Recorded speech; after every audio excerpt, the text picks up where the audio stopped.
comigo no livro de Atos, capítulo 3. Vamos ler do verso 11 ao verso 26.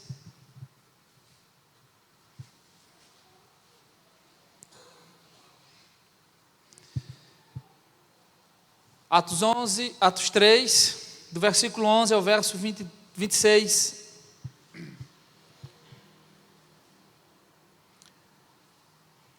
Apegando-se ele a Pedro e a João, todo o povo correu atônito para junto deles no pórtico chamado de Salomão. À vista disto, Pedro se dirigiu ao povo, dizendo: Israelitas, por que vos maravilhais disto? Ou por que fitais os olhos em nós, como se pelo nosso próprio poder ou piedade o tivéssemos feito andar? O Deus de Abraão, de Isaque, de Jacó, o Deus de nossos pais, glorificou a seu servo Jesus, a quem vós traístes e negastes perante Pilatos, quando este havia decidido soltá-lo. Vós, porém, negastes o santo e o justo, e pedistes que eu vos concedessem um homicida, Dessarte, matastes o autor da vida, a quem Deus ressuscitou dentre os mortos, do que nós somos testemunhas. Pela fé em o nome de Jesus, é que esse mesmo nome fortaleceu este homem que agora vedes e reconheceis. Sim, a fé que vem por meio de Jesus deu a este saúde perfeita na presença de todos vós. E agora, irmãos, eu sei que o fizestes por ignorância, como também as vossas autoridades, mas Deus assim cumpriu o que dantes anunciara por boca de todos os profetas, que o seu Cristo havia de padecer. Arrependei-vos, pois, convertei-vos, para serem cancelados os vossos pecados, a fim de que da presença do Senhor venham tempos de refrigério, e que envie Ele o Cristo, que já vos foi designado, Jesus, ao qual é necessário que o céu receba até os tempos da restauração de todas as coisas, de que Deus falou por boca dos seus santos profetas desde a antiguidade. Disse, na verdade, Moisés: Senhor Deus vos suscitará dentre vós irmãos, dentre vossos irmãos um profeta semelhante a mim. A ele ouvireis em tudo quanto vos disser. Acontecerá que toda alma que não ouvir a esse profeta será exterminada do meio do povo. E todos os profetas, a começar com Samuel, assim como todos quantos depois falaram, também anunciaram estes dias. Vós sois os filhos dos profetas e da aliança que Deus estabeleceu com vossos pais, dizendo a Abraão: na tua descendência serão abençoadas todas as nações da terra. Tendo Deus ressuscitado o seu servo, enviou-o primeiramente a vós outros para vos abençoar, no sentido de que cada um se aparte das suas perversidades. Conta-se uma lendária história que envolvia Tomás de Aquino e o Papa Inocêncio IV. A igreja no século XIII estava corrompida pelo secularismo e pelo materialismo. O Papa Inocêncio foi surpreendido pela visita inesperada de Tomás de Aquino. O Papa, quando o avistou, disse: vede, nós já não podemos mais dizer como Pedro disse, aquele paralítico: não tenho ouro nem prata. Ao que Tomás de Aquino replicou, retrucou, dizendo: vocês também não podem dizer como Pedro disse aquele paralítico: levanta e anda.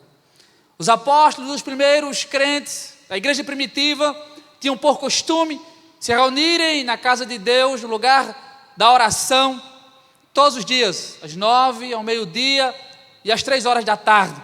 Era tradição para os judeus esses horários.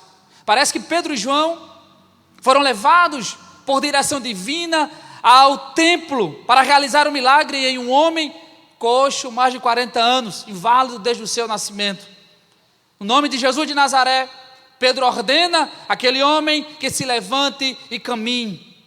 Embora esse homem peça dinheiro, Pedro e João lhe deu muito mais do que dinheiro. Plena restauração física e salvação em o nome de Jesus. Essa maravilha e esse sinal dá a Pedro a oportunidade de pregar a todos que estão reunidos no templo, e de persuadir mais pessoas para crerem no Evangelho. O milagre abriu portas para a pregação do Evangelho. Embora o milagre não seja Evangelho, mas o milagre abre portas para pregar o Evangelho. Eu acrescento, eu abro um parênteses, eu digo que nem todo lugar aonde há milagre é Evangelho, mas todo lugar aonde há Evangelho, de fato, ali existe milagre. 2 fatos são dignos de nota no capítulo 3 de Atos. Primeiro, uma cura extraordinária, operada por meio de 2 homens dedicados, devotados à oração, realizadas em o nome de Jesus. Segundo, é uma pregação poderosa, por meio de um servo fiel à palavra de Deus. Uma pregação, um discurso de Pedro cristocêntrico, escriturístico, um discurso confrontador, um discurso bíblico. Vemos aqui 2 necessidades vitais na vida da igreja. A primeira delas, a busca incessante pelo poder de Deus no lugar da oração. Outra, uma pregação fiel às Escrituras Sagradas. Essas 2 armas marcarão a vida da igreja de Atos ao longo do livro. A igreja do presente século, não diferente da igreja primitiva, precisa e necessita, está carente de pessoas que se ponham na brecha como intercessores. E em contrapartida, ela também é carente de uma pregação escriturística. A história de um milagre é seguida por um poderoso discurso, forte, incisivo. Milagre cria a oportunidade de pregar o Evangelho a uma multidão reunida no templo. Nesse discurso forte de Pedro, poderoso, Pedro aqui identifica o nosso Senhor Jesus Cristo de algumas maneiras. Se não, vejamos, a primeira forma que Jesus identifica o Senhor está no verso 13. Ele diz: o Deus de Abraão, de Isaac e de Jacó, o Deus de nossos pais, glorificou a seu servo Jesus, a quem vós traístes e negastes perante Pilatos, quando este havia decidido soltá-lo. Primeiro, Pedro identifica Jesus como o servo glorificado. Vocês traíram, negaram o servo Jesus perante Pilatos, mas o Deus de nossos pais o glorificou. Essas foram as palavras de Pedro. Jesus é o servo sofredor, Isaías 53, mas Jesus também é o servo glorificado, Salmo 24. Apocalipse 1:8, eu sou o alfa e o ômega, aquele que era, que é e que há de vir, o Todo-Poderoso. Como resultado do seu serviço, ele foi morto. Mas como validação do seu sacrifício, ele foi ressuscitado. Sua ressurreição foi uma atestação de que a sua obra foi validada diante de Deus, diante do Pai. O seu serviço lhe foi penoso, lhe trouxe dor, angústias físicas e na alma. O seu serviço lhe trouxe desamparo, mas o servo, ao contemplar o seu trabalho, a sua obra, ele fica satisfeito. Qual o motivo da sua satisfação, do seu regozijo em sofrer, em morrer por pecadores? A satisfação era uma só: tornar-se o nosso Redentor, o nosso Salvador, o nosso Remidor. Isaías 53:11, ele verá o fruto do penoso trabalho de sua alma e ficará satisfeito. O meu servo, o justo, com o seu conhecimento, justificará a muitos, porque as iniquidades deles levará sobre si. Hebreus 12:2, o autor e consumador da fé, Jesus, o qual em troca da alegria que lhe estava proposta, suportou a cruz, não fazendo caso da ignomínia, está assentado à destra do trono de Deus. Isso é música suave para os nossos ouvidos, isso é bálsamo para o nosso coração. Se a obra do servo do Senhor trouxe dor e contentamento, trouxe-lhe, sobretudo, glória. A tripla exaltação em Isaías 52:13 nos revela bem isso. Eis que o meu servo procederá com prudência, será exaltado e elevado, e será muito sublime. É impossível não lembrar da ressurreição, da ascensão e da exaltação celestial de nosso Senhor Jesus Cristo. O serviço do Senhor Jesus ao Pai deveria, irmãos, levar-nos a servirmos mais a Deus e uns aos outros. Mateus 20, 28, tal como o Filho do Homem não veio para ser servido, mas sim para servir e dar a sua vida em resgate de muitos. Encontramos aqui a primeira revelação de Jesus nas palavras de Pedro como servo glorificado. Vemos uma outra revelação, Pedro dando uma outra identidade de Cristo. Versículo 14. Vós, porém, negastes o santo e o justo, e pedistes que vos concedessem um homicida. Aqui Pedro destaca Jesus como justo, o santo e o justo que foi negado. O emprego da palavra justo ressalta a retidão moral de Jesus. Em contrapartida, a vontade do povo que queria soltar um homicida. Justiça e santidade são atributos que estão diretamente vinculados, conectados. Não existe um sem o outro. Não existe um sem o outro. Ninguém pode entender o que é justiça sem que haja uma noção correta, uma correta compreensão da sua santidade. A justiça de Deus é característica da sua natureza, assim como a sua santidade. As palavras de Berkhoff, esta é definida como aquela retidão da natureza divina, em virtude da qual Deus é infinitamente justo em si mesmo. A justiça relativa de Deus se manifesta em dar a cada um de acordo com o seu merecimento. Essa é a justiça relativa de Deus. Ele odeia todo pecado porque é santo. E porque ele odeia, o seu furor se acende, a sua ira é acendida.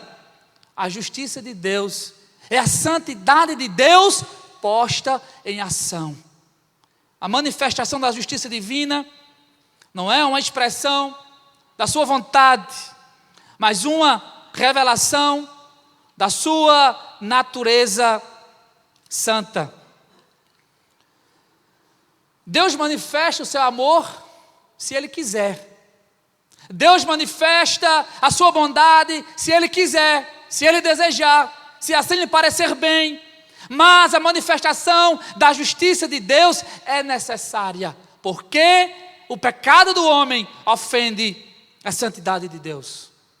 O pecado de Adão e Eva, o pecado dos contemporâneos de Noé, o pecado de Sodoma e Gomorra, Acã, Ananias e Safira, a consumação final. Deus revela o seu amor se Ele quiser. Deus revela a sua bondade se Ele quiser. Mas Deus precisa revelar a sua justiça, porque a sua santidade foi ofendida. Sabemos disso. Sabendo disso, qual a coisa, irmãos, que mais deveríamos ter medo, que mais deveríamos odiar, repudiar? Qual é essa coisa? Pecado. Abacuque 1,13, Deus é puro de olhos, não pode contemplar o mal. O mundo quer o pecado, o mundo deseja o pecado, o mundo ama o pecado, o mundo vive na prática do pecado. Jó diz que o mundo, o ímpio, ele bebe a iniquidade como bebe água. A expiação de Cristo é muito mais do que uma absolvição, do que uma anistia qualquer. É muito mais do que Deus dizer a você e a mim: olha, eu perdoo você, pode ir embora. Não. A expiação de Jesus é Ele dizer: seus pecados estão perdoados, mas todos os teus crimes foram colocados na conta de outro. Outro vai pagar a pena por você. Isso é perdão de Deus. Isso é expiação. Isso é propiciação. Isso é satisfazer a santa justiça de Deus. O que Deus faz com o pecado? O que é que Deus faz? Ele pune. Ou Ele pune no ser humano pessoalmente, ou Ele pune no seu substituto. Ou Ele pune na pessoa que transgride, que quebra a sua lei, que quebra o pacto, ou Ele pune no seu substituto, no seu representante, naquela cruz. Cristo foi punido em nosso lugar. Salmo 32, 1 e 2, bem-aventurado aquele cuja iniquidade é perdoada, cujo pecado é coberto. Bem-aventurado o homem a quem o Senhor não atribui iniquidade e em cujo espírito não há dolo. Ou Deus pune em nós, ou Ele pune em seu Filho. Uma vez os nossos pecados punidos em Jesus, Ele não irá punir-nos novamente. Terceira vez que Pedro identifica Jesus no texto, verso 15. Dessarte, mataste o autor da vida, a quem Deus ressuscitou dentre os mortos, do que nós somos testemunhas. Pedro identifica Jesus agora como o autor da vida, que foi morto e ressuscitado. Parece paradoxal, contraditório, dizer que alguém pode matar o autor da vida, sendo ele o originador da vida, e a partir dele foi que tudo veio a existir, tendo ele as chaves da morte e do inferno. Que contraditório, que paradoxal. Não foram os judeus que mataram Jesus, sabemos disso. Não foram os romanos que mataram Jesus. Não foi o sinédrio judaico. Não foi Pilatos que matou Jesus. Simplesmente, ele deu a sua alma como oferta pelo pecado. Isaías 53, 10. Ninguém tem amor maior do que este, do que alguém dar a sua vida em favor dos seus amigos. João 15, 13. A sua morte nos trouxe vida. Se com Cristo morremos, com Cristo viveremos. Ele é as primícias dos que dormem. Por um homem veio a morte, mas também por um homem veio a ressurreição dos mortos. Jesus, o homem ideal, o homem perfeito, aquele que viveu a vida perfeita que éramos para ter vivido e morreu a morte vergonhosa que éramos para ter morrido. Morreu a nossa morte para que vivêssemos a sua vida. Em quarto lugar, Pedro, no seu forte, poderoso discurso, ele identifica Jesus como um profeta semelhante a Moisés. Versos 22 e 23. Disse, na verdade, Moisés: o Senhor Deus vos suscitará dentre vossos irmãos um profeta semelhante a mim. A ele ouvireis em tudo quanto vos disser. Acontecerá que toda alma que não ouvir a esse profeta será exterminada do meio do povo. Em quarto lugar e último, Pedro identifica Jesus no seu discurso como um profeta semelhante a Moisés. O que era um profeta, irmãos? Um profeta era um representante de Deus diante do povo. Esse era um profeta. Jesus, muito mais do que os profetas que passaram, Jesus não era apenas aquele que transmitia a mensagem. Ele, além de transmitir a mensagem com fidelidade, ele era o próprio conteúdo da mensagem. Maior de todos os profetas, esse é Jesus, maior do que Moisés.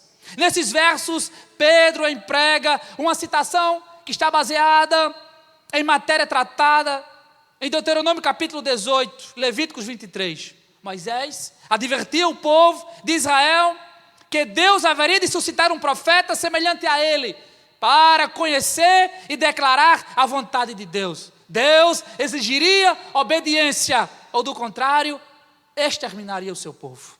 Jesus, como profeta, encarnou perfeitamente a revelação de Deus e cumpriu toda a lei e os profetas.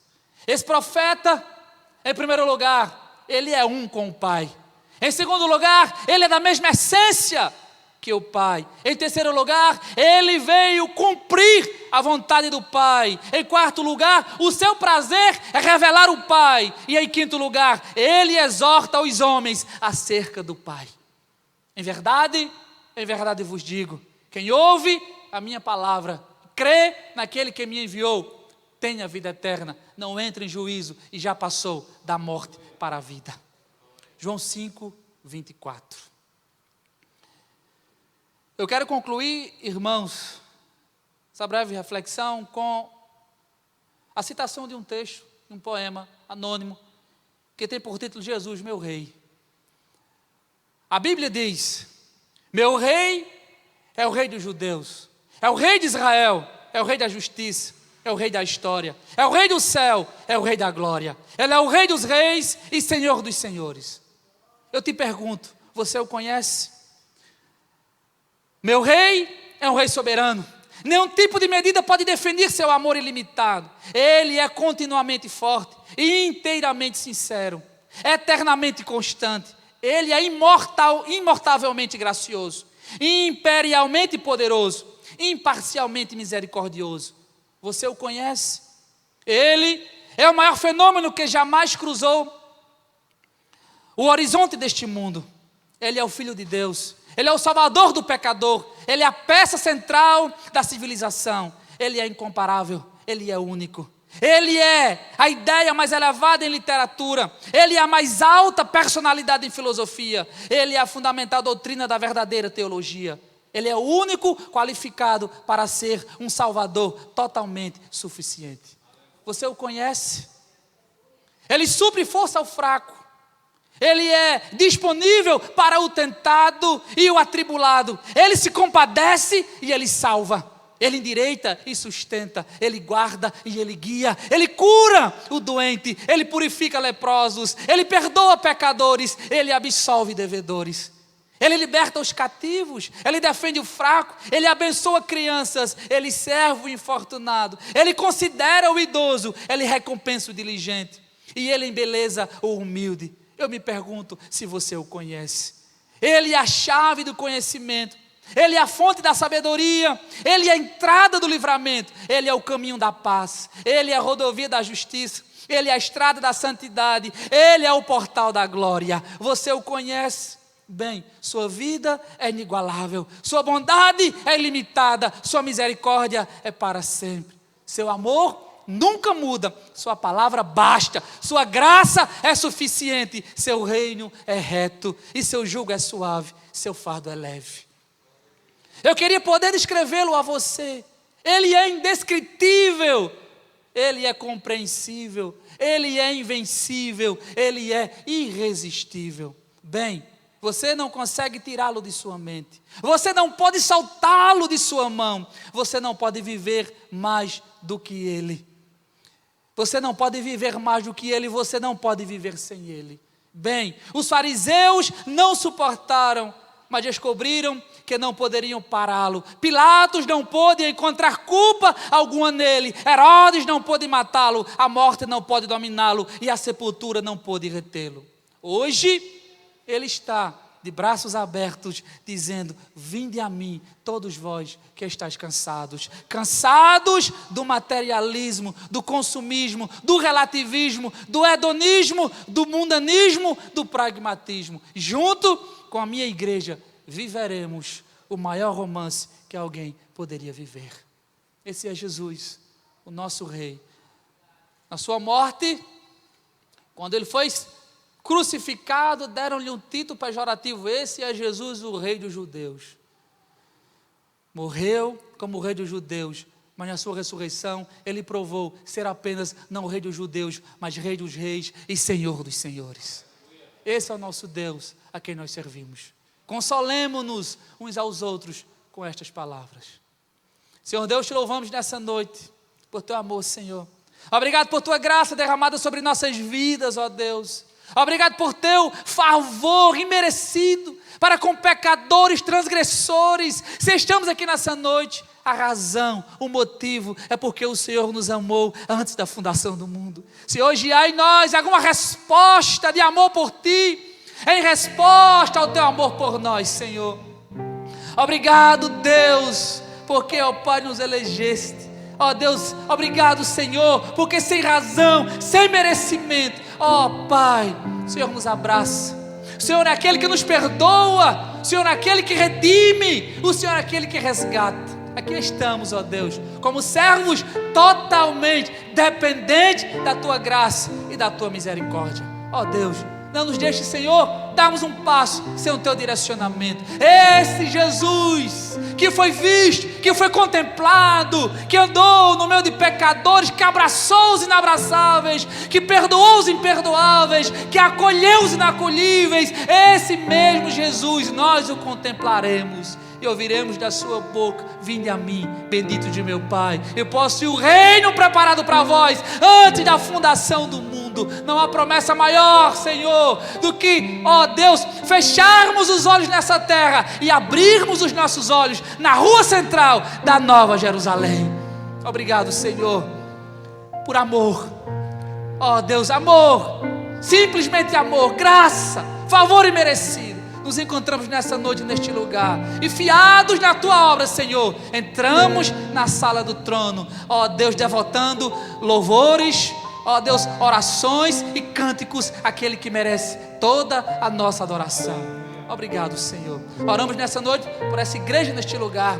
Oramos, ó Deus, pela igreja universal, a igreja espalhada por esse mundo inteiro. Ó Deus, aonde houver um crente, um filho Teu, que o Senhor possa dar força, derramar vigor, aumentar a sua fé, sustentá-lo. Ó Deus, traga-nos a alegria do Espírito Santo. Não queremos ser crentes tristes, não queremos andar de cabeça baixa, mas queremos que a alegria do Espírito Santo tome, domine todo o nosso ser. Aqui estamos, Senhor. Ó Deus, cumpre em nós a Tua vontade, cumpre em nós o Teu querer, e nós Te daremos honra, nós Te daremos glória, e nós Te daremos louvores. Cumpre Tuas promessas em nós, Senhor. Estamos aqui como alguém que precisa do médico chamado Jesus. Oh Deus, Tu és aquele que cura não apenas o físico, mas sobretudo a alma do pecador. O encontro, ó Deus, dos atribulados, daqueles que estão caídos na sarjeta, daqueles que estão, ó Deus, ó Pai, sem esperança, sem razão para viver. Senhor, Tu és a resposta para todo o dilema do homem, questionamento, Senhor. Tu és a resposta, Tu és a saída, Tu és o caminho a ser seguido, Tu és a verdade que não pode ser negada. Ó Jesus, ó Pai, nos deliciamos com a Tua presença nessa noite. Oramos, ó Pai, pelo projeto, ó Deus, lá no México, pela igreja em Guadalajara. Ó Deus, essa igreja que será plantada, Senhor, ajuda-nos. Somos tão pequenos diante de uma obra tão grande, Senhor. Ó Deus, mas nos usa, assim como o Senhor usou os profetas, os patriarcas, os apóstolos, a igreja primitiva. Deus, os missionários, Senhor, usa-nos, Senhor, na pregação do Evangelho. Que as boas novas sejam ali semeadas, prepara corações férteis para a boa semente do Evangelho ser plantada naquele lugar. Abençoa os irmãos que ali estão nos esperando, Senhor. Fortalece a vida daqueles irmãos e nos ajude. Ó Deus, vá, ó Pai, aplanando a vereda, vá tirando as pedras do caminho. Ó Deus, que tudo possa ser feito para a Tua honra e para a Tua glória. Tu és aquele, Senhor Deus, que luta em prol da igreja, em favor da igreja e através da igreja. Senhor, nós não estamos só. A Tua mão, a Tua destra fiel é sobre as nossas vidas, Senhor, e por isso nós avançamos, progredimos, Senhor, estamos indo avante. Obrigado, meu Deus. Essa é a nossa oração, em o nome de Jesus. Amém. Deus abençoe, irmãos, em nome de Jesus.